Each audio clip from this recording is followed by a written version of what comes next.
dealings with our kids, one of the things that you'll see that both of us did, one of the keys to getting us through it and getting other people, getting our families through it, was we sought out wise counsel. We went and we made it our goal to figure out what we didn't know and to say, okay, I need help. Who's been here? Who's done this? The devil wanted us to isolate. And again, my dad really started that, because when I became a prodigal, he went and got help. And he's going to talk more about that. And he got insight, and it really helped him get through. And then that set the tone for me when it happened in my life. I had people that I went to right away. What do I do? How do I handle this? How do I process this? But it was a journey, and it's one of those journeys none of us want to take. It's one of those research missions we hope we never have to go on to find information about how to deal with it. But unfortunately, we are where we are. And when we're here, we got to know what to do. And I'm sure none of you, or most of you, years and years and years ago, didn't think when you were having kids that you'd be at a conference like this, a little meeting like this. That wasn't on your high priority list. It's not where you saw yourself. It's not how you saw it turning out. But we're here. And so we trust God in it. Amen?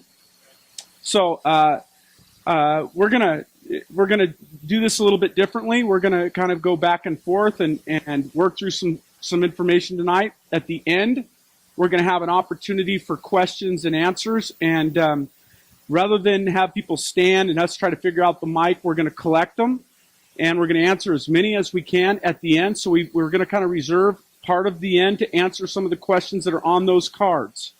So if you are hearing from us and something strikes you, make sure you write down that question, and then we'll try to get to that at the end. We'll do both weeks like this. This week, the topic that we're going to be taking on is, while we're going through the crisis, what do we do?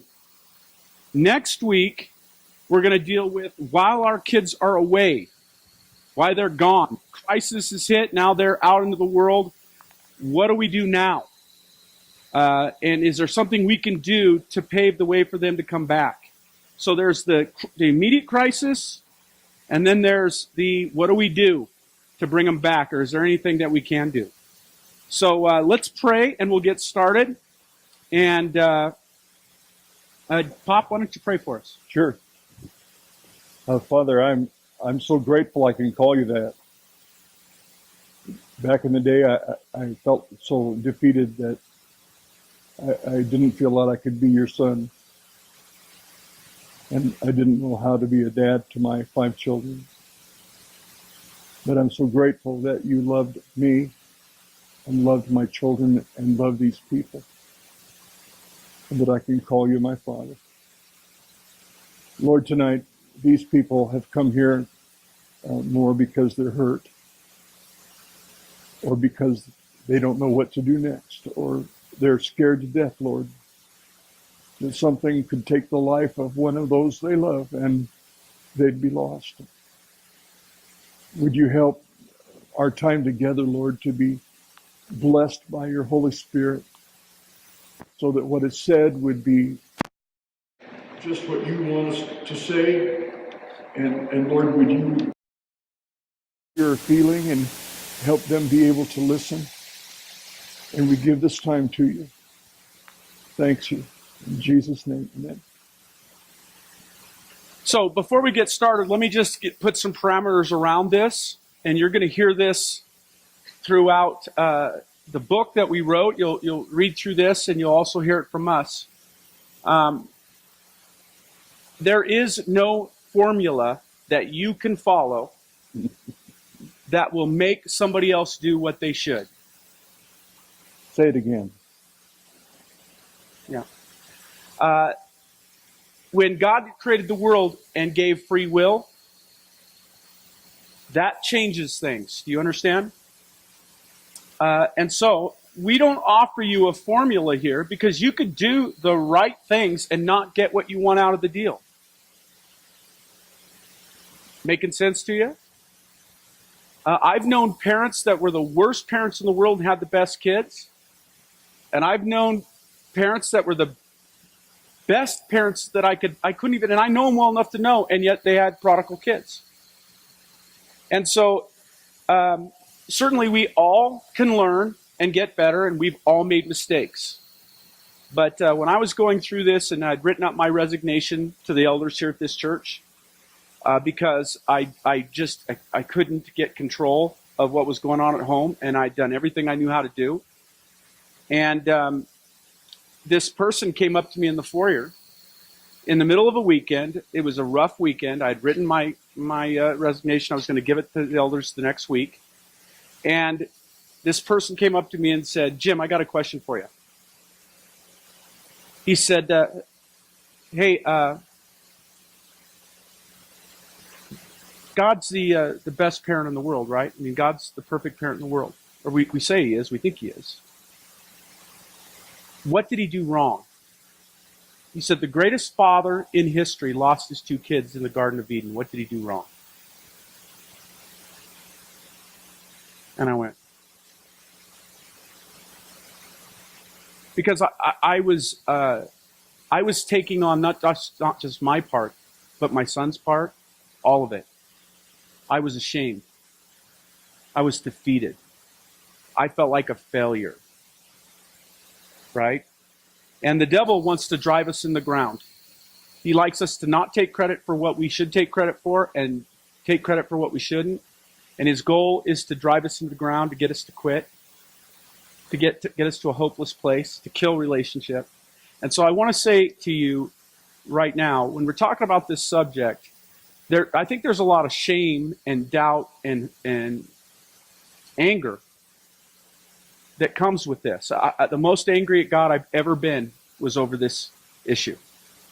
The most disappointed in that, feeling like he didn't keep his promises, he didn't do his job, was on this subject. Does that make sense to you? You're either angry at yourself, you're angry at God, you're angry, and again, the devil doesn't want us to press into the Lord. He doesn't want us to hear truth. He just wants to discourage us. All right? And so I want you to, when you come in here, we all have kids in different spots, grandkids at different spots. Some of you are in here going, "Man, I don't want to have a problem. It's just something I can learn on the backside." Yep, there is.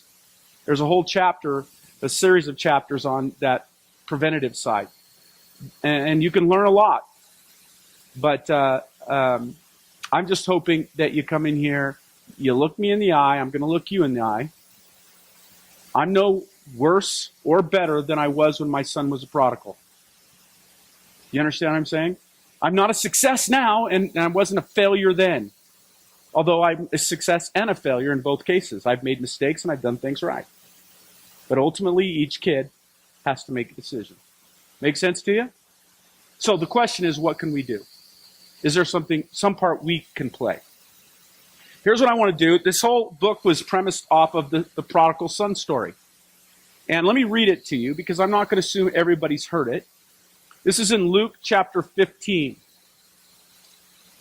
Luke chapter 15, verse 11. Now, I want you to understand that Jesus is hanging out with Pharisees who are saying a lot, why are you hanging out with tax collectors and sinners? And they want to judge them. They don't want Jesus to have anything to do with them. If you're truly the Messiah, you'd know who they are. And this story is meant to reveal God's heart to the lost, but also primarily, even before revealing God's heart to the lost, it's to reveal God's heart to the saved. You understand what I'm saying? He's revealing God's heart to the Pharisees, to the religious leaders, because they have no mercy on the fallen. You understand what I'm saying? All right, so let me read it to you. Jesus continued. There was a man who had two sons. By the way, he's already told stories about a lost coin and a lost sheep. So there's three parables he tells right in a row. Jesus continued, there was a man who had two sons. The younger one said to his father, "Father, forgive me my share," Father, give me my share of the estate. So he divided his property between them. Not long after that, the younger son got together all he had, set off for a distant country, and there squandered his wealth in wild living.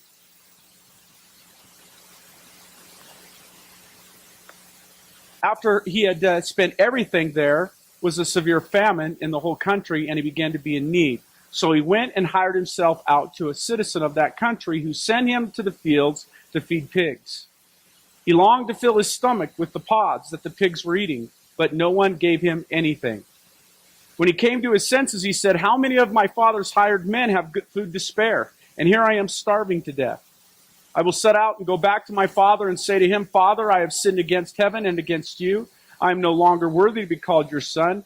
Make me like one of your hired men.' So he got up and went to his father. But while he was still a long way off, his father saw him and was filled with compassion for him, and he ran to his son, threw his arms around him, and kissed him. The son said to him, 'Father, I have sinned against heaven and against you. I am no longer worthy to be called your son.' But the father said to his servants, 'Quick, bring the best robe and put it on him. Put a ring on his finger and sandals on his feet. Bring the fatted calf and kill it. Let's have a feast and celebrate. For this son of mine was dead and is alive again. He was lost and is found.' So they began to celebrate. Meanwhile, the older son was in the field. When he came near the house, he heard music and dancing. So he called one of the servants and asked him what was going on. 'Your brother has come,' he replied, 'and your father has killed the fattened calf because he has him back safe and sound.' The older brother became angry and refused to go in. So his father went out and pleaded with him. But he answered his father, 'Look, all these years I've been slaving for you and never disobeyed your orders. Yet you have never gave me even a young goat so I could celebrate with my friends. But when this son of yours, who has squandered your property with prostitutes, comes home, you kill the fatted calf for him.' 'My son,' the father said, 'you are always with me and everything I have is yours. But we had to celebrate and be glad because this brother of yours was dead and is alive again. He was lost and he was found.'" Now, one of the things that I want to point out to you is that in this story, there's actually, and my dad actually coined this, and I thought it was brilliant. He said, this is the story of three sons. I read it someplace. I'm not that smart. Okay, all right. This is the story of three sons.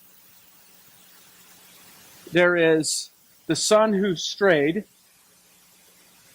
There's the son who stayed home. Then there's the Son of God.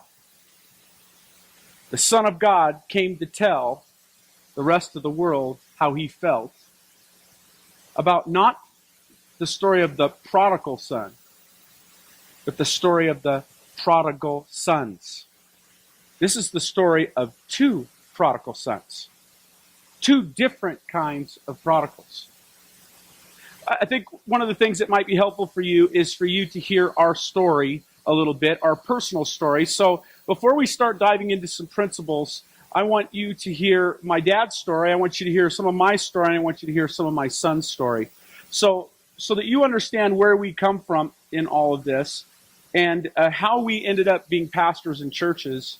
You're going to hear some things about God. You're going to hear some things about other people, some things we learned, the good, the rough way, things we learned by doing things positively. But you're going to understand a little bit more about us before we start unpacking some of this stuff. So, Dad, go ahead.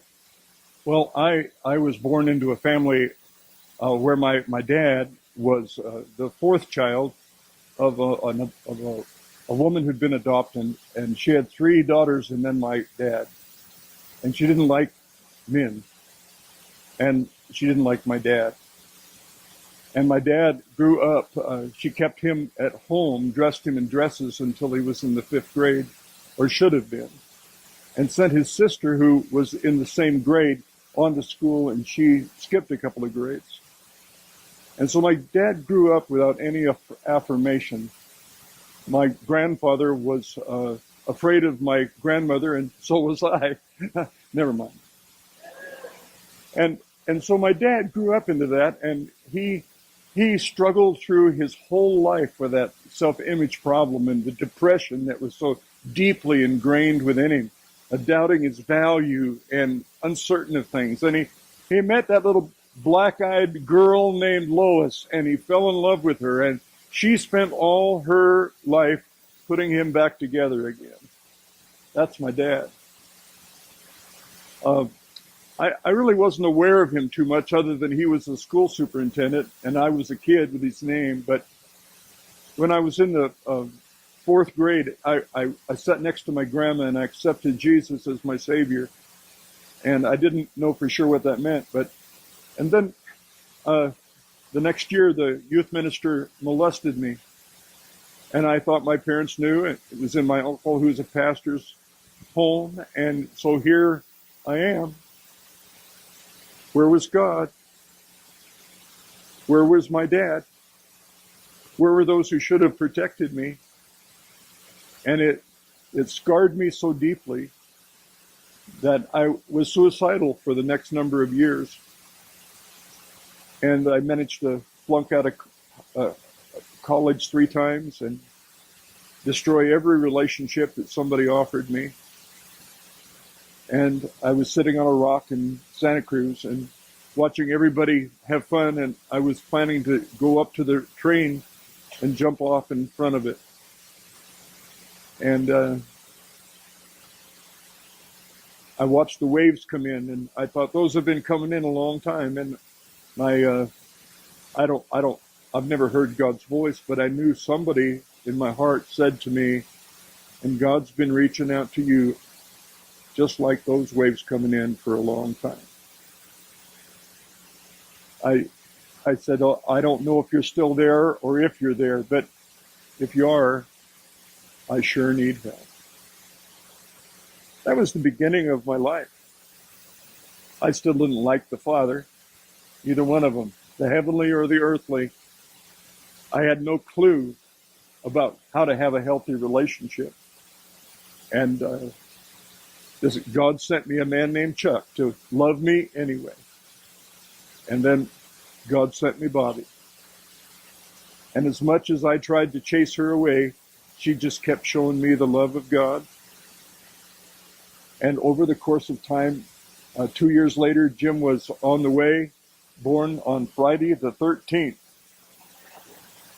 That must have been an omen or something, but I wanted so much in my heart. I wanted to be a preacher. I wanted to see people saved, but the Lord says that He'll give you the desires of your heart. And I didn't even know what the real desire of my heart was. But as my children began to come along, 5 and 6 years, I had a sense that the desire of my heart was to be a good dad.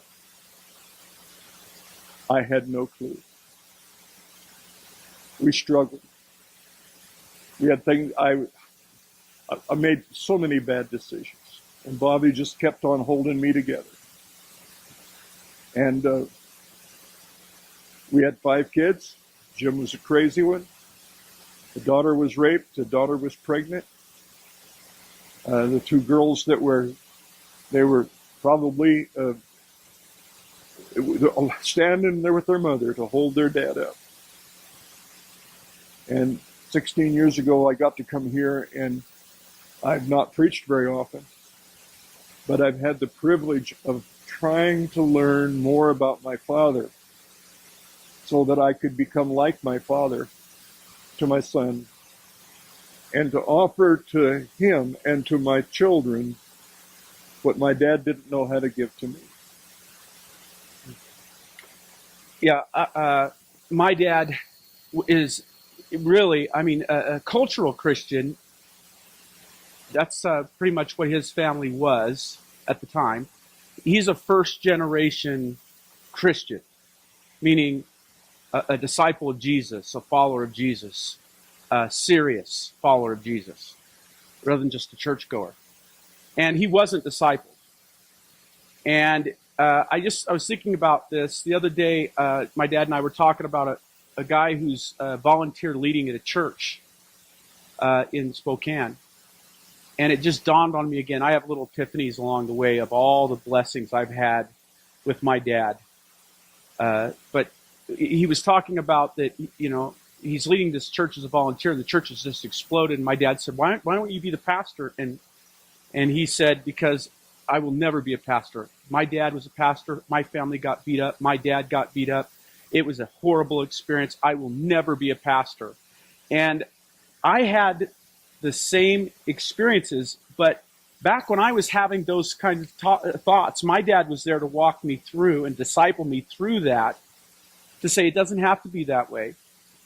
To walk me through serving Jesus anyway and all the stuff, the support that young guy didn't have. And it just reminded me again of all the times my dad has been there for me at different times to bring me home. But I also would say that my dad and the way he did things, my mom and my dad, the way they did things, because he didn't know how to be a dad, some of the ways he did things put our family at risk. Some of the things that he did opened up doors that he didn't intend to open up. He had no clue that they would open up.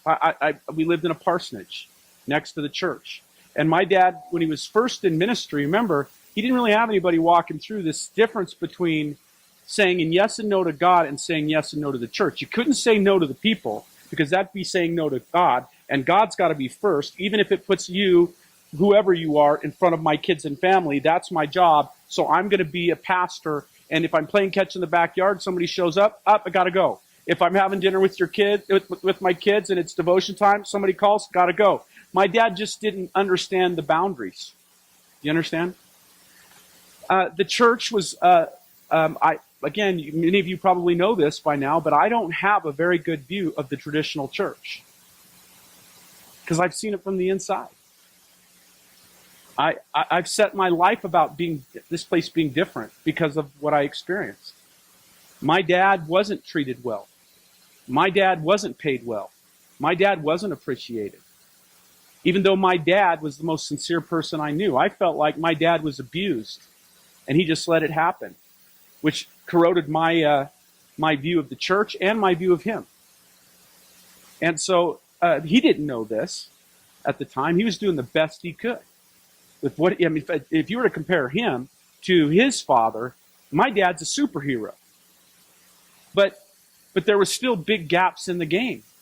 And so my dad and my mom allowed the church to pay him dirt so that she had to work too, so that there's 5 kids at home and no one to watch them. And when I was a very young kid, things got into my house at a very young age that started a course of life that set me to shame and anger and frustration and guilt and addiction. And it was because my dad couldn't say no to somebody because, there was a divorce and they wanted the kid to come have a place to stay. So let's not worry about whether the kid's a good influence or not. The kid brought stuff to our house that should have never been in the house.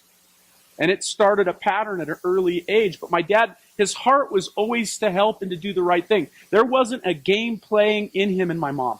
This was serious. I'm going to be a disciple of Jesus, follow Jesus. Just no discipleship on boundaries in home and spiritual life. And how do you live that out? So he's making it up as he goes. Well, as he's doing this, time's going on. He's starting to figure out what works, what doesn't work. His heart is to disciple his kids, but now it's turning into a cluster because he's learning through mistakes. The good thing about my dad was when I shamed him, when I rebuffed him, when I humiliated him, he and my mom pursued. They said they were sorry for what they didn't know. Now, I didn't want to hear it for a period of time. I'm sorry, son. You're right. I shouldn't have done that. I'm sorry that happened. I can't own your part, but I got to own my part. And, you don't really hear sorry from parents much. And he owned his part, him and my mom both. And even though I shamed him, and he would pursue and pursue and pursue.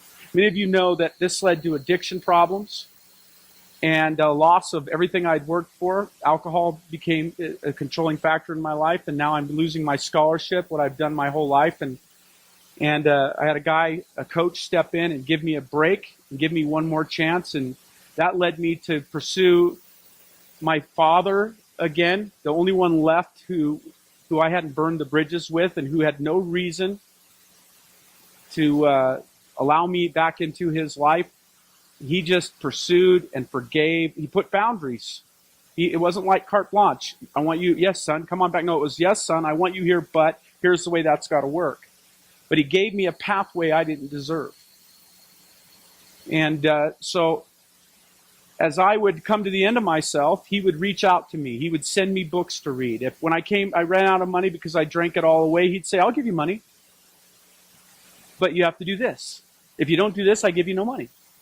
You have to read this book. And I have to know that you read it because I'm going to talk to you about it. He gave me, and he pursued. He would answer my questions. And again, when I didn't want to talk about God through those seasons, he was my dad. He loved me. It wasn't all or nothing. He was wise about the way he and my mom did it, both of them. So eventually, it came to the place where he gave me the stuff to read. I was actually willing to look. I came to the conclusion there was a God. Then eventually I came to the conclusion there was a Jesus, and he was the Son of God. But that led me to a place of absolute spiritual terror, because I was sure that after everything that I had done, there is no way God could forgive me. None. And my dad shared the gospel with me. He said, that's just not true, son.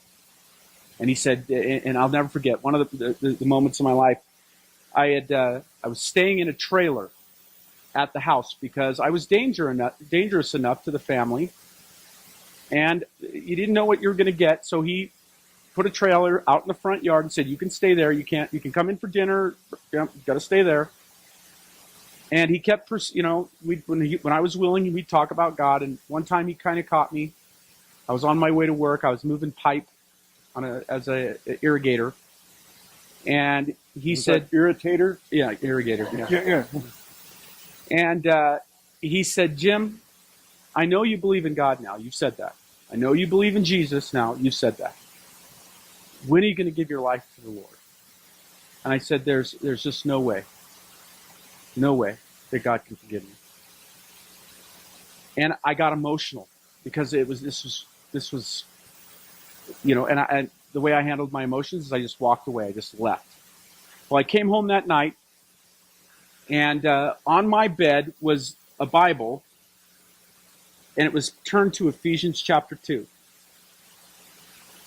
where it says, we were all by nature objects of God's wrath. And he talks about he himself was at this. And my first thought was, what could that guy possibly have done? Goes on to say, but God, who is rich in mercy, gave his son, and we're saved by grace through faith. And I'm like, yeah, well, what did he possibly do? I mean, what did Paul, the guy who wrote that, actually do? What did he do? Kiss the wrong girl, lie one time. And then as I started to read through it, it was, no, he had killed Christians. He had killed Christians. And yet, he was the Apostle Paul. And it dawned on me that if God could forgive him, he could forgive me. And that started a journey. I then went to, okay, I'll accept Jesus, but I'll never accept the church. You guys have heard this part of my story probably. It then went to, all right, I'll be a part of the church, but I'll never be a pastor. My dad wasn't satisfied with conversion. My dad discipled me. He discipled me through who am I? What's my identity? What's my purpose in life? What does it look like to be a godly father? What had he learned that he could share with me? What mistakes did he wish he could have changed? What does it mean to be a husband? What did he learn? And I knew he had made a lot of mistakes, but my dad was always sincere. He wasn't a game plan. He wasn't a hypocrite. And he was willing to say he was sorry, so I was willing to listen. He didn't always have to be right. And he walked me through all that. Now you fast forward. I thought, okay, now that I've learned what my dad did well, and what I learned that he didn't do well, I'm going to take all of this that I've learned, and I'm going to raise the perfect children.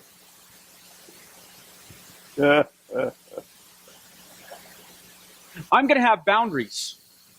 I'm going to have office hours, and I'm going to have times with my family where I don't do phone calls. I'm going to do devotions. I'm going to have a date night with my wife. I'm going to date each of my kids. I'm going to go on vacations, because I will never I didn't go on a vacation of anywhere of consequence till my 18th birthday because we couldn't afford it. And then when we went, I asked him well, what'd you think of Disneyland? He said, I just assumed gone to grandma's. Yeah. So 18, Disneyland wasn't that thrilling. I'm just telling you. But I did all of those things. I played catch in the backyard. I did campfires. I went to church camp with the kids. I did all this stuff. So I did all this stuff that I thought was going to equal what would have kept me in my mind from going far from God. I'm going to talk about apologetics and evidences. I'm going to do devotions. I mean, you name it. I'm going to pray every night. I'm going to teach my kids. I'm going to send them to a Christian school. I'm going to do all this stuff. And by the time my oldest is 13, 14 years old, things are going wrong, horribly wrong. And long story short, my son was in jail multiple times, DUIs. We went through 2 recovery programs. I had to sell my house to pay for one of his recovery programs. He was sober for 3 months. I have a grandchild from a one-night stand. I have a son who got to the point where he lost his mind and he ended up in a homeless shelter, where he's talking to the trees. He's walking in North Idaho with no shoes, no shirt, talking to the trees. He did not graduate from high school. I went through the most pain that I can tell you. My wife and I could not get on the same page. It led to me writing a resignation letter. And I want you to know that because of some of the things that my wife and I chose to do, some of the things that I chose to listen to, the people that I invited into my life rather than hiding in shame, the honest conversations I was able to have, in part because of the advice that my father gave me and what he modeled for me. My son is in full-time Christian ministry, and God is doing a miracle in him that just blows my mind. That's right.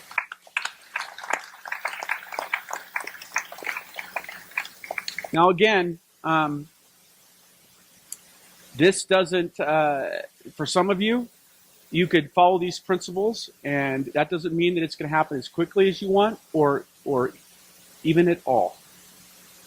I had to come to the place where I thought my son was lost and he was dead and there was no coming back. When he lost his mind, I thought he had done enough damage that he's gone forever. And so you have to come to the conclusion that this may be what is forever. And then you still have to find peace with God. We're going to talk about that. But I want you to remember I said there are different kinds of prodigals. Remember I started out with that? In the story, you've got the prodigals stayed home and you've got the prodigals who went away. I want you to know in both cases they were prodigals. In both cases. One was obvious. The other, though he was at home, he was angry at his father. He did not have the heart of the father. In fact, he even says, I've slaved for you all these years. Not, hey, you've given me your inheritance. You've given me something to have. I've gotten to work with you all these years. I've slaved for you. In other words, even though I'm here, I hate you. You understand what I'm saying? But you have prodigals. I want you to know that I actually think when I think about prodigals, I want you to know that there are a whole bunch of people that categorize a prodigal as a person who's drug addicted or, you know, doing alcoholic or maybe tested the ground in homosexuality, whatever it is. That's the way you think of it. You think of some obvious outward sin. But I think those who are in a crisis as a result of their sin are in a much better place than those who are seemingly following the rules but are far from God. Let me just change the definition of a prodigal for you. There are a whole lot of people that are not in this room tonight whose kid may be the president of a company, has 4 kids married, and they think their kid's not a prodigal. Yet, if Jesus were to return, or death were to take them home, they would spend eternity in hell. Do you understand what I'm saying? This whole you're a prodigal if you've just done something really bad and ended up in jail and embarrassed your family, you're playing in the devil's playground when you accept that definition. I actually think the one who's in jail and facing crisis because of his behavior is probably in a better spot than the one who's following the American dream and seemingly has everything together, but they don't know Jesus. I actually, when a person hits crisis mode, I'm actually the most hopeful when I see things from a spiritual perspective. Good. Now, I want you to see this. What typically parents do is when their kids are in crisis mode, they want to rescue them and take the pressure off of them. You are actually preventing them from hitting bottom and having to reach up and deal with their consequences. They're actually closer now to Christ because it's at bottom that they actually start to go, is this all there is? Is this what this is about? But the parents are the most freaked out when it's an obvious thing, and they're the least stressed out when it's not obvious, and they're more dangerous to themselves in eternity when life is actually working for them, they think, without Christ.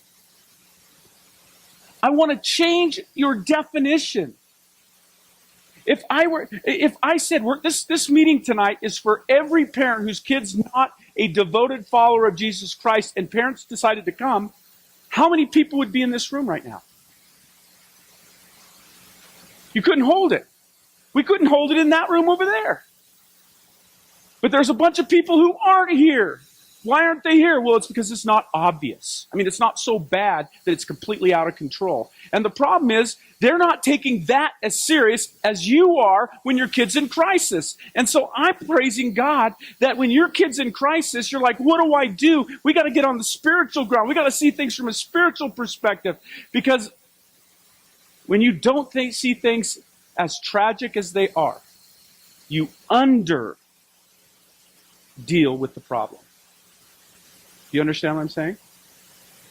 If you're just concerned about their physical stuff, their bank account, their college education, if you're just concerned about that and not about they're not close to Jesus and walking with Jesus every single day, then you're underplaying that.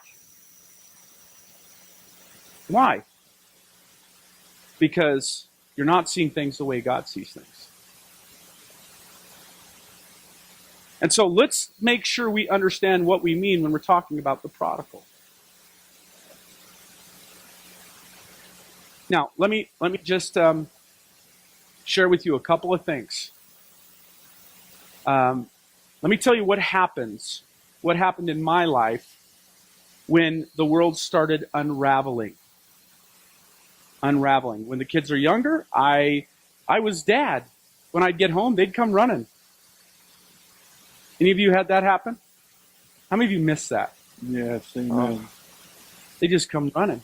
When they got older, especially my oldest, he's hiding in his room. He doesn't even want to see me. It was hard. I started, I wanted so badly. I've said for years, I don't I don't care if we win the whole world. If I lose my kids, it doesn't matter to me. I mean, it does, obviously, but it doesn't.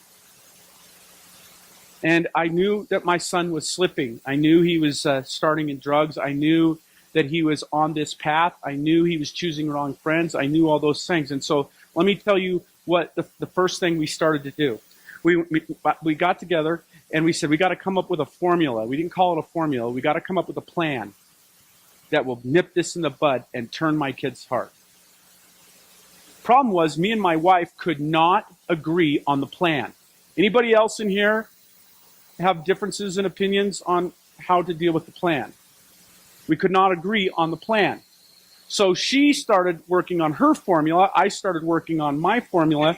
And because we weren't agreeing, first of all, we had the wrong expectation. We thought there was a formula. You've already made a mistake.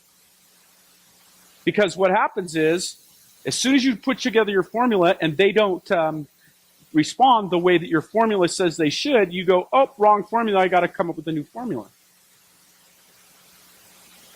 And the problem is, there is a better way probably to handle certain things, but if their heart isn't open, there's nothing you can do that's going to make them do what they want to do or what they need to do. So my wife and I, we started working on individual formulas. Hers was much softer than mine. Then I'd say, all right, we'll try it your way. Didn't work.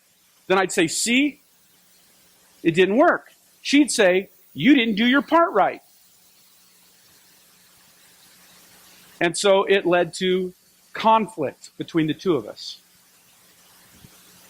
Let me just tell you what happened next. Then I would start to try, she would start to show more love, like to her son, to our son, because if we show him more love, surely he's going to come. I would go, I'm getting harder. It's time the consequences to get more. And now what's happening is not just the consequences. I'm getting angry. I'm not only angry at her, at him, I'm angry at her because she's undermining my formula. Now he's playing the two of us. They're just, I don't know how they know how to do this, but they are masters. They're playing from their parents. Yeah. Yeah. They were just playing us. I get more angry. Now I get shame-filled. Or I get angry at God. I go back and forth with God. I'm angry at you, God. You're not doing what you said. I'm doing what I said. You're not doing, or, okay, you're great, God. You're doing the right thing. It's me. It's my fault. And the further I get away from God, either by shame or anger, the more I act in the flesh and more my fears take charge. And the more I start playing out this scenario, if he does this, it's going to mean this, it's going to mean this, and it's going to mean this. Now I'm acting in fear and anger, and his behavior isn't the point anymore. It's me. I'm the point. I'm the excuse he has. Now, meanwhile, all the kids, other kids are watching this. In my case, my kids went, my parents can't handle one more thing, so they stopped talking. They were the perfect children. Didn't know they were internalizing this, not talking things through, isolating. And the consequences of that led to years of dealing with this.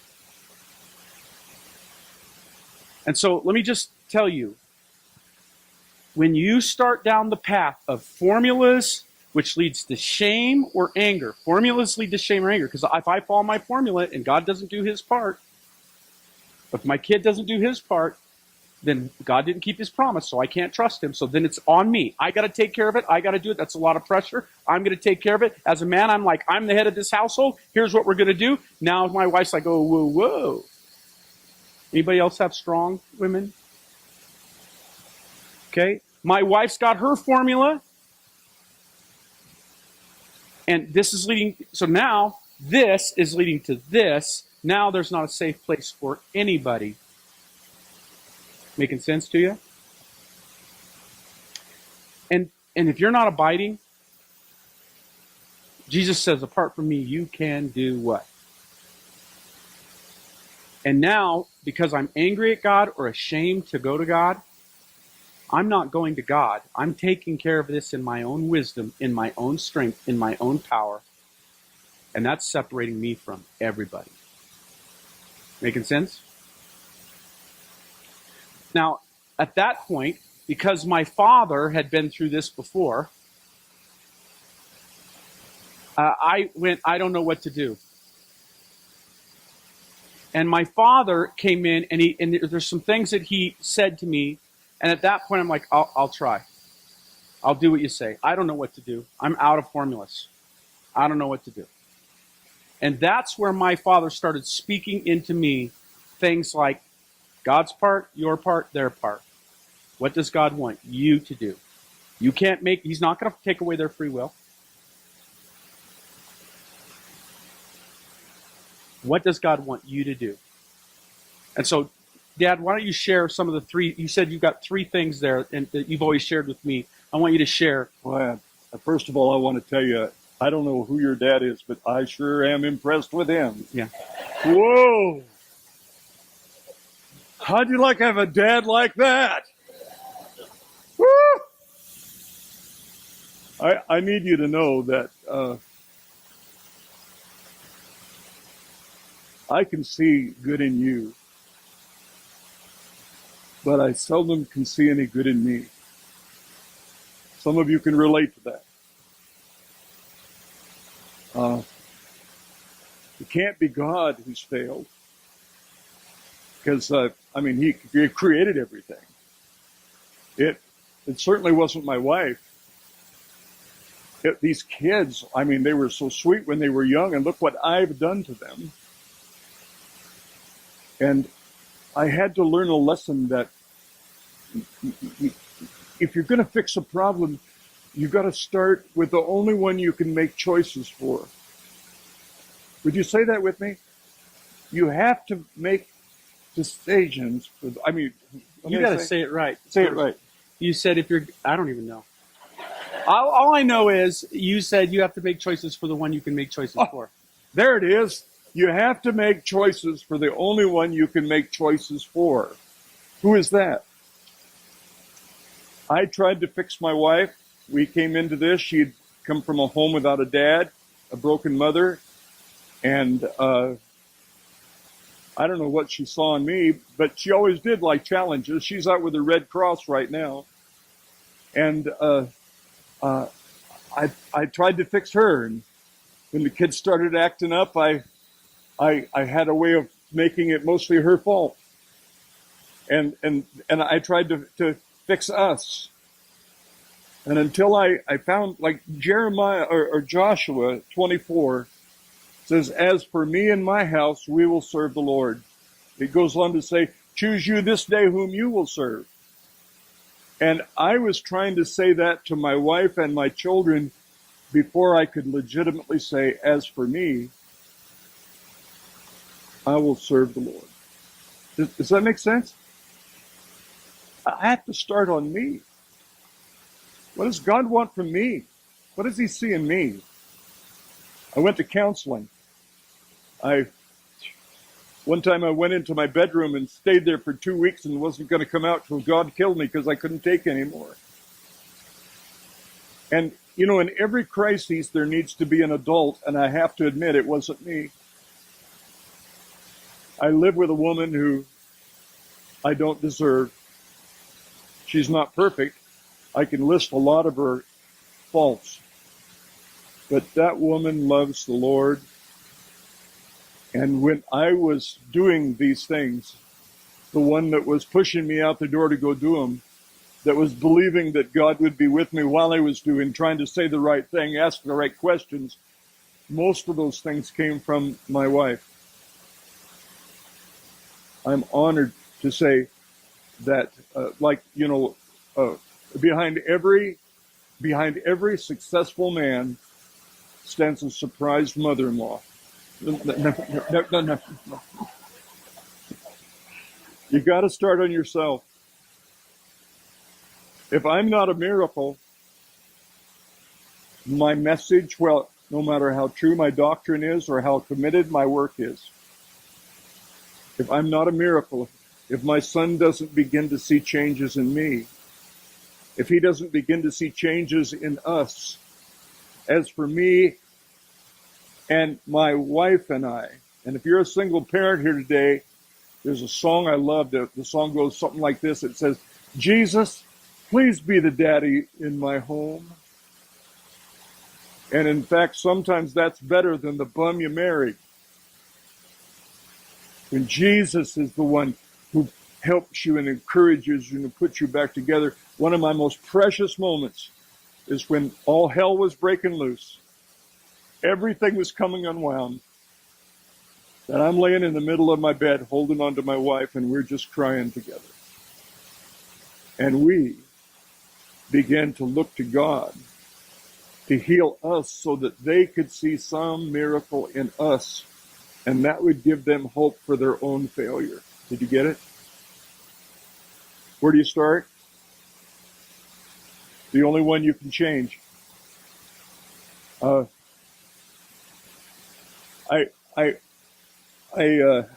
made so many mistakes. I was reading one of them today. This is the first book I wrote years ago, and I made a mistake that when Jim was in trouble, I thought, if I lose him, I'll lose all 5 kids.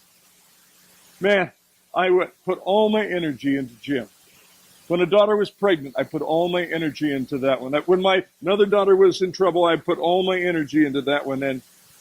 But this is a letter I got from my middle child.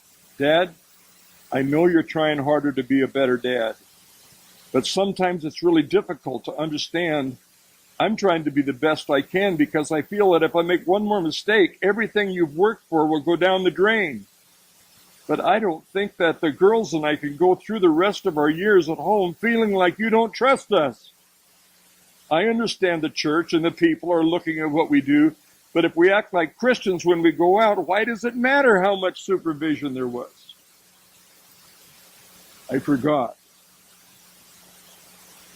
And out of that came a hungry little heart in one of my daughters that believed the lies of a boy, that he loved her.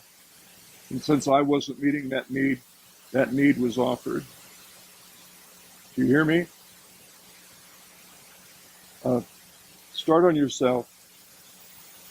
Make sure if you're married that, please, I lost love for my wife. I read that. It's in that book, I'm Giving You Away.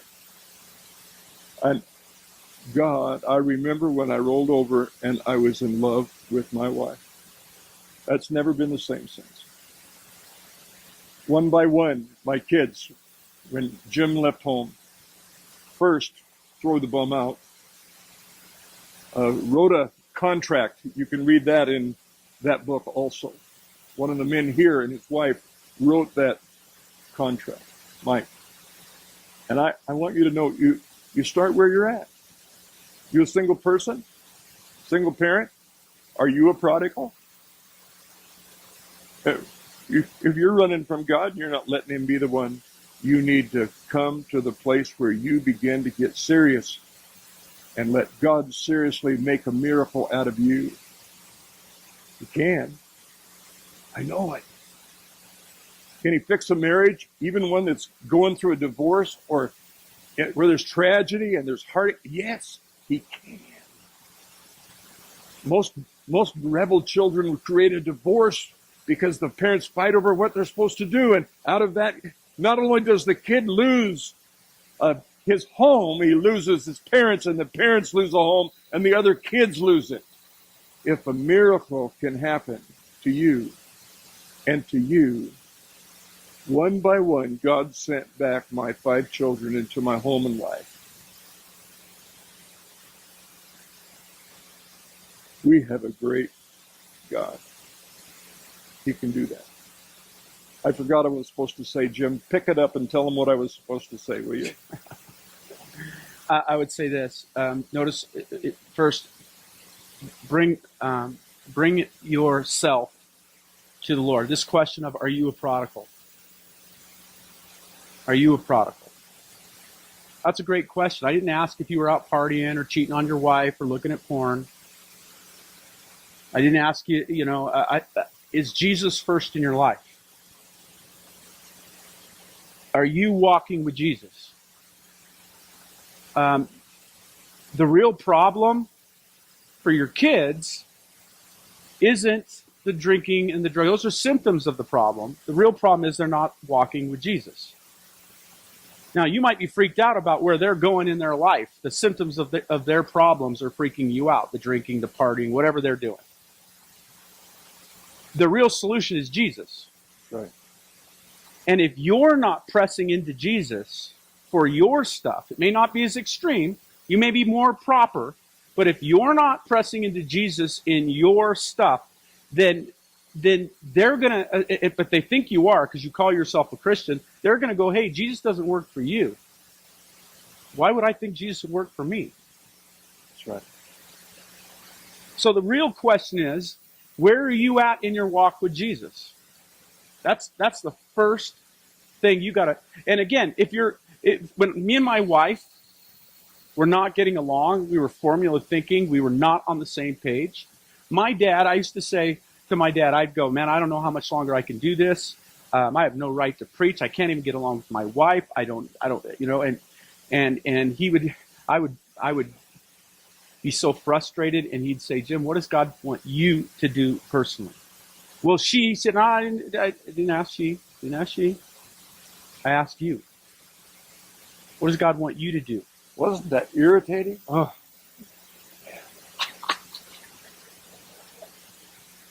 And, let me say it to this way. Here's what my mom and dad did really well. When they figured out they were making a mess, or that they were exposed, like things look good for a while. Kids stay underground and all of a sudden it comes out. Now it's exposed. It's out. Whatever it is, it's out. When they, here's what they didn't do. They didn't go, you're embarrassing us, hide it. I felt that. I know you did. They didn't say that. They were more interested in us where we were than everybody else, how they thought about it. In other words, they died to themselves, and when we would say we feel this way or that way, they'd say, okay, let me pray about that, let me think about that. It started a relationship, and what I saw was sincere people who really went to the Lord. And so when I went out into the world and did all my stuff, and I went out there and saw that all those people were broken, their stuff didn't work, the only two people I knew had something that kept them together was they had Jesus, and it helped them get through all that I was doing, all that my sisters were doing. They loved me unconditionally, but they set up boundaries. They were different than everybody else I knew. And they stayed on that rock as much as I tried to pull them off of the rock. They stayed on the rock. A drowning man cannot help a drowning man. If you jump off the rock to try to help your kids instead of stay on the rock and keep throwing out. If you jump in and you try to save, one of the things that we know about swimming is if you're trying to save a person, one of the first things they teach you is you may have to choke somebody out before you can save them. Why? They're fighting, they're punching, they drag both people down. You try to help somebody who doesn't want to be helped, it isn't going to be easy. And you end up drowning. They stayed on the rock, and pretty soon I'm out there at sea, and I'm seeing everybody drowning, and I turn back, and there's only two people on the rock, as broken as they were. The sincerity of their faith and their love for each other, their willingness to love, was like, they're the only people I know that are like that. There's only two people I know that are like that. That's where I'm going. And so here's what I want to say to you. The humility, the constant pursuit, the setting boundaries, when they realized that they had made a mess, they owned it, and they sought help, they sought counseling, they sought wise counsel, they were open and honest with people, they stayed afloat. long enough for me to make my way back home, because the world will break you. I want to read something, then we need to go to the questions, but I was reading in a book this week, and I found this story, and I want to mention this to you in this way. I hope that you brought your broken heart here. I hope you'll be honest with God if you can't be honest with yourself or each other. I hope you'll not look at us as anything but broken people that God is making a miracle out of. We are two rockets, and God loves us. And the thing I would say is that I've learned that God loves my children more than I do. They can run from me, but they can't run from God. You're married to somebody who's a prodigal. You have a prodigal a child or sister or father. As long as there's life and Christ, there is hope. Would you say that with me? As long as there is life and there is Christ, there is hope. Come on. As long as there is life and there is Christ, there is hope. One more time. As long as there is life and there is Christ, there is hope. I'd challenge you to maybe think about what this man did. The story is told of a teenage son who lived in a Spanish village some years ago. One day, he and his dad had a horrible fight, and they said hurtful things to each other. The son said, "I'm leaving this house, and I don't ever want to speak to you again." And the father said, "You won't have to, because you are no longer welcome in this house." Young Jose stomped out of the house and was gone. Years passed. The father regretted the things he'd said in a moment of intense emotion. He longed for his son, and finally the pain of separation became too much for him to bear. He left home and went searching across the length and the breadth of Spain. But his son seemed to have disappeared without a trace. Finally arriving in the capital city of Madrid, he went to a newspaper office and took out a personal ad in the classified section. It read, "My son Jose, I am sorry for the pain I caused you. Please forgive me. I have forgiven you. I have looked everywhere for you and want only to see you again. I will be in the Plaza Fountain every day this week at noon. Please meet me there. Your father." It is said that hundreds of young men named Jose made their way to the fountain looking for their dad. "Please forgive me. I forgive you" is a beginning. Let me just share with you three things real quick, and then we're going to do questions. Here's how I got through that time. First, I went to people that I cared about, my dad, the elders, and they knew from the very beginning that I was struggling with my son. I didn't know what to do. I asked them to pray from the very beginning. I went to them and said, "I don't know what to do." We got to talk through things. I got to hear advice and counsel. Oftentimes, I would try what they had said, didn't work.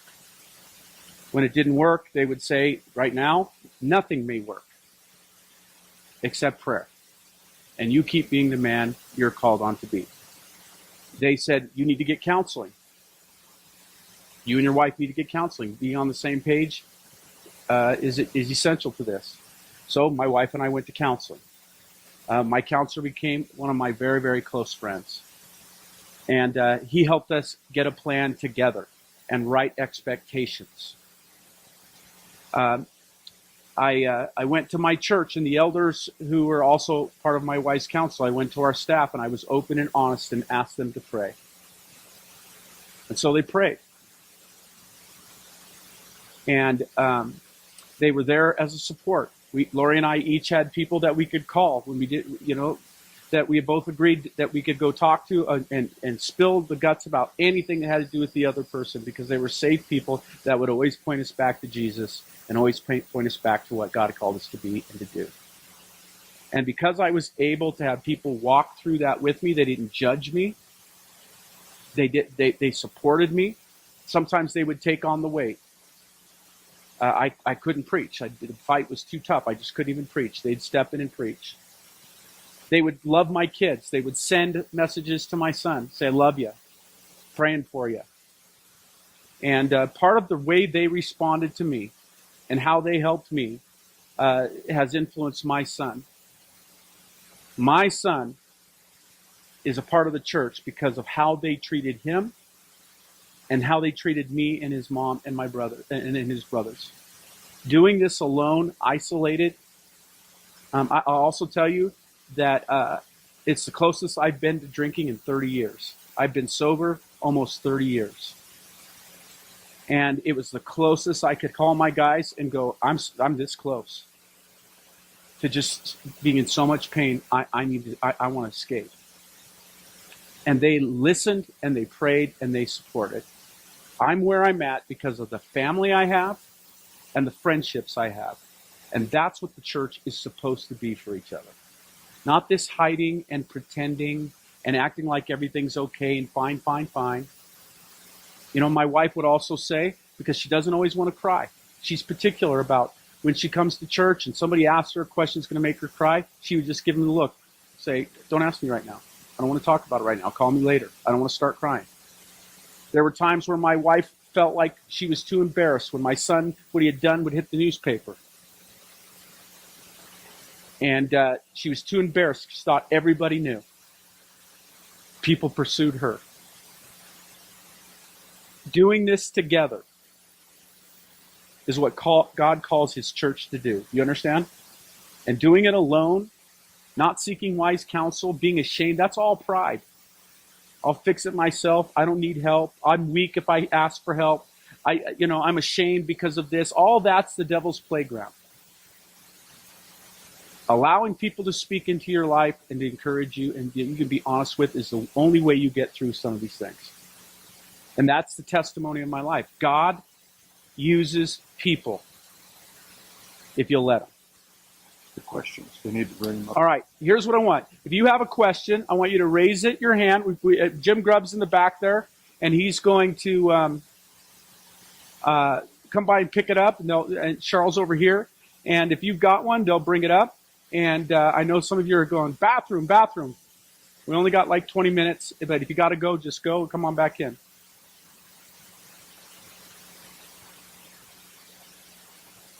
By the way, I'm a brand new elder in the church. I always wanted to be one, but with my family, I didn't think I qualified. This last year, last few months, they asked me to be an elder. And I want to tell you something about the elders of this church. Well, wait a minute. Jim already told you. What'd you hear? Oh, I tell you, I am so grateful for the men of this church because my son and his family would be lost without godly men behind them. My last one to come home to my heart said to me this last week, she said, or 2 weeks ago, she said, Dad, one of the reasons I believe in God is that Jim is a miracle.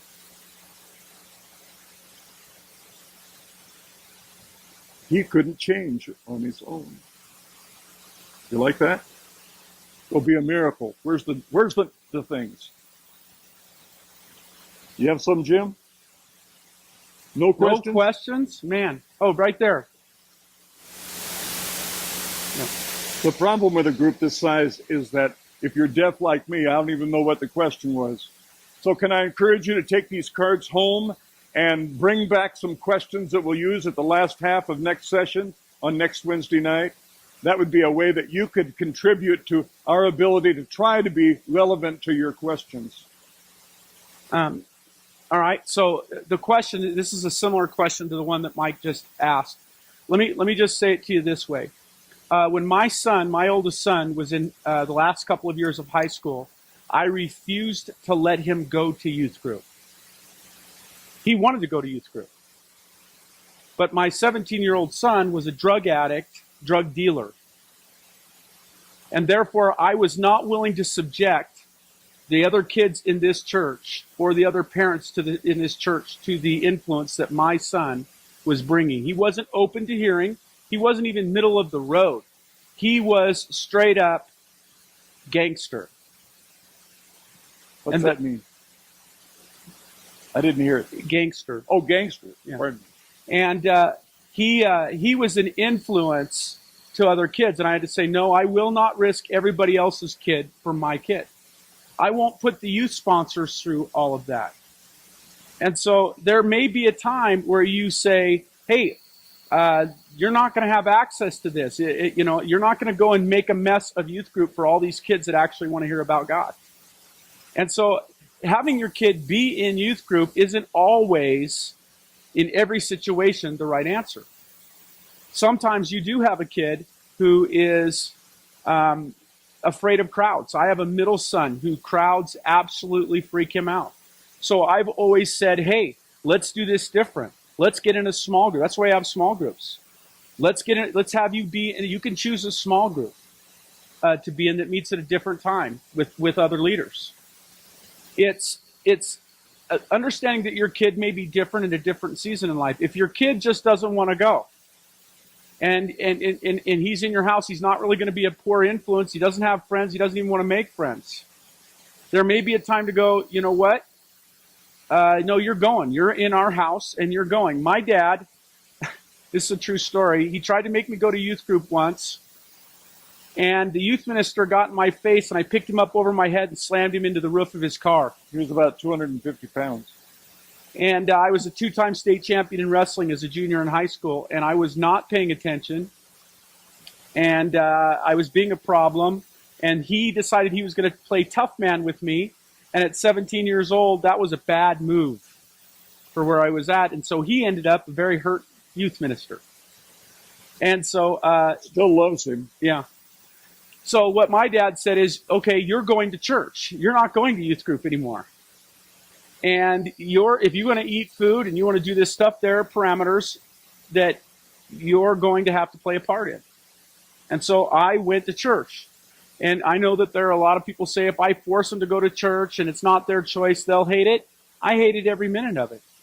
But I can't tell you how many times I've said stuff that I know he said at church that I didn't think I heard and he didn't think I heard. I said to my kids, because stuff's getting through. And your job is to lead, to set the tone. Now, there are extreme circumstances. But our job is to lead our children while they're in our home. To be in partnership with our wife about that. And so I'm not one of these people that's going to say, hey, if your kid wants to play sports and not be in church and youth group and that's what he wants to do, I want to force it down his throat because then he won't like it. Not true. We have whole generations of people in America who didn't like going to Sunday school. Or brushing teeth. But they went. You understand what I'm saying? Parenting isn't a democracy. Now, again, if your kid is out of control, you have to go, all right, is that best for everybody else there? If it isn't, then what am I going to do? Is there a way to put together some sort of other way of them being a part of something spiritual? But again, my kid's 18th year, he was in jail, running away, doing all that stuff. I had zero authority left to use. But when he came to his senses later on and he came back home, if you're going to be in my house, you're going to go to church.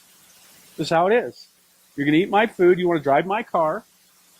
You have the option to go out there and do that if you want. I'm not mad at you if you choose that, but if you're going to be here, this is what you do. On page 139 of that freebie, there's a contract that Mike and wife wrote about their daughter, and I have permission to use it in the book, and I asked them tonight if I could mention it.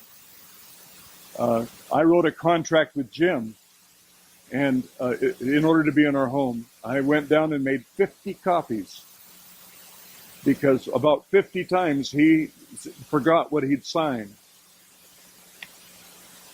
And I'd go get another copy.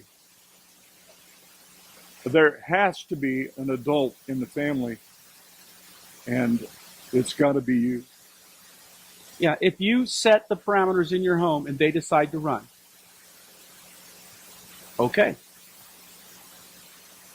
Okay. In our home, this is the way it's going to be. And I love you. I want you to be here, but if you choose not to be here, not to do what I ask you to do, then there are consequences to that. I can't tell you how many people got made to go to youth group, and out of that youth group, they met a friend they still have years later. Or they're in the ministry. Or they're in the ministry, or something happened. Church camp. There's another thing. I didn't give you an option to go. You're going. If it means you miss football camp or wrestling camp, you're going to church camp. And because there's certain events that are going to be impactful in your life that when you don't care about football anymore, this is still going to matter. And so there are things that, again, we live in a culture that doesn't want to make, if the kids are unhappy, they have to want to do it, or they're not going. That's why kids are millennials and still living at home at age 27 and don't have a full-time job, because they never learned that their feelings aren't the most important thing in the world. And if they and then let them crash and burn. I love the first chapter of the book where you told about smashing Christian in the face. I love that. I just thought you should have done it sooner. Thanks, Dad. Yeah. Yeah, what I did is I was preaching on the family. And it was a Saturday night, and my son had been gone for a week with us not knowing where he was, and he was supposed to be doing finals tests. Didn't show up. He's not going to graduate from high school. He shows up stoned. And I was used to him being disrespectful to me, but he told his mom to F off and called her a name that I won't repeat. And I lost it. It's like a switch went off in my head, and I dropped him. I mean, first time in 23 years at that point that I'd ever hit anybody in anger. And I was embarrassed, humiliated. That's what precipitated me writing my resignation letter. And I will say this, there is never an excuse to lose your temper. To discipline in anger is wrong. I'm not telling you that because I'm proud of it. It's actually one of the worst moments in my life. I looked at my other two kids who watched me do it, and I'll never forget, my middle son ran upstairs. He's 13 years old at the time. He said, "Dad, you told us never to hit anybody in anger, and you just did it." And it was the most, my wife was so angry, and rightfully so. And that precipitated us going and getting some serious help. And here's the deal. I think my son needed to have some boundaries set. And if I could have knocked him out without being angry about it, I might have been able to feel good about that. But I lost it. And it was wrong. So I would say this. Boundaries. I'll tell you, this was the changing point in my son's life. My son is in a homeless shelter, and he's with crazy people. And he calls me, and he says, "You got to come get me. These people are crazy." And I had to say, "Son, sold my house to pay for your rehab. I've chased you. I've pursued you. I've done everything I know how to do.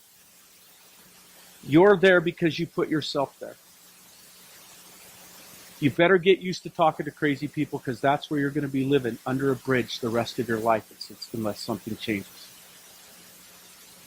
And it wasn't until he called Mom, which up to that point would have been, "I'm going and getting him." She called Mom, and my wife said, "Son, now you're on your own. I will pray for you every day. It will be a nightmare every day. But you have to make your own decisions at this point. If you want out of there, You have to work your way out.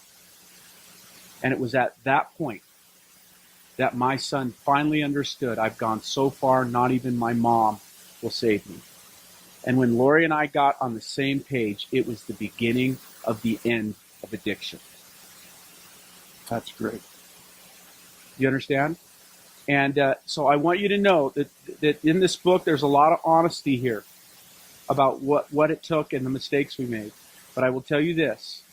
First and foremost, if you're not abiding in Christ, before you start worrying about your sons being a prodigal or your daughters, are you a prodigal? Are you and Jesus needing to be pressed into it and working together and walking together unlike any other time? Starts with you. Then, if there is a spouse, it's you and your spouse getting on the same page. And if it takes a counselor to do it, bring a counselor in. A wise man seeks wise counsel. I still to this day have my counselor on speed dial. I have great friends, but my friends love me a ton and they'll help any way they can. But there's sometimes I'm dealing with things in my head that only a counselor knows how. I don't even know what it is inside of me. I don't even know what the real problem is. I know I've got angst and frustration. I need somebody to help me walk through it. To say, I need direction, I need help. I need somebody to get me on the right track because I get off, fear takes over, anger takes over, frustration takes over. I've got to walk with Jesus because unless I walk with Jesus, then I can't be a tool that God uses in the life of my kid. I won't have the discernment to know when to help, when to forgive, when to have boundaries, how to forgive with boundaries. I won't have the discernment it takes to deal with the individual situation that I'm having to deal with. I won't have the guts to say, even though you're at a homeless shelter with crazy people, you could die there. No, wait, God's there. God's there. 2, I had people say, no, don't go.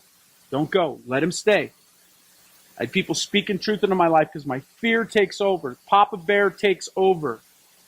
You've got to have people that are not so in it that they can't make wise. You got to have those people in your life so that you have wisdom to make the decisions, to hear from God, to separate his behavior from God's love for you. Because sometimes if that's not working, God's unhappy with me, and now I have nothing. No, that's all a lie. The devil is trying to kill your kid and kill you through your kid, and God wants to bring you together. He wants to walk with you and give you the strength to go through the valley of the shadow of death. And there is no shadow of death like watching your child go through it. You'd rather go through it yourself than them.